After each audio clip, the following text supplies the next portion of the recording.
ദൃശ്യങ്ങളിൽ വളരെ വയ്യാത്ത ഒരാളാണ്, പക്ഷേ ജനാധിപത്യ ബോധം അദ്ദേഹത്തിന്റെ കുടുംബാംഗങ്ങൾ അദ്ദേഹത്തെയും കൂടെ വോട്ട് ചെയ്യാനായിട്ട്.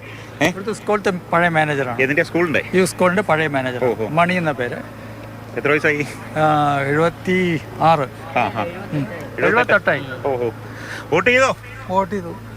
വയ്യാകയാണേലും വന്നു അല്ലേ? ഓ കുറെ ബുദ്ധിമുട്ടിയോ? ഇല്ല, ബുദ്ധിമുട്ടില്ല. വീട്ടിന്റെ അടുത്ത് തന്നെയാണ്, അതുകൊണ്ട് പെട്ടെന്ന് വരാൻ പറ്റി. എന്താ വോട്ട് ചെയ്യാൻ തീരുമാനിച്ച ഈ പ്രായത്തിലും?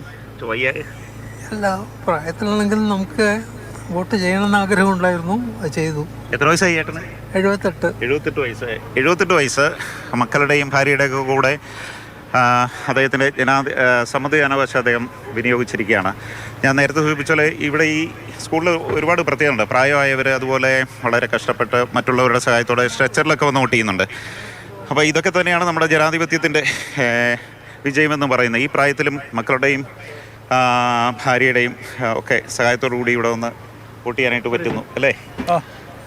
ജനാധിപത്യത്തിൻ്റെ ഒരു പങ്കാളിത്തം ഈ സമയത്തും ചെയ്യണമെന്നുള്ള വലിയൊരു ആഗ്രഹവും ജനാധിപത്യം നിലനിർത്തി പോകണം എന്നുള്ള ആഗ്രഹം കൊണ്ടാണ് ഈ പ്രായത്തിൽ ചെയ്യാൻ തയ്യാറായത്. അതെ, നിങ്ങളൊക്കെ അതിനെ സഹായിക്കുകയും ചെയ്തു. തീർച്ചയായും.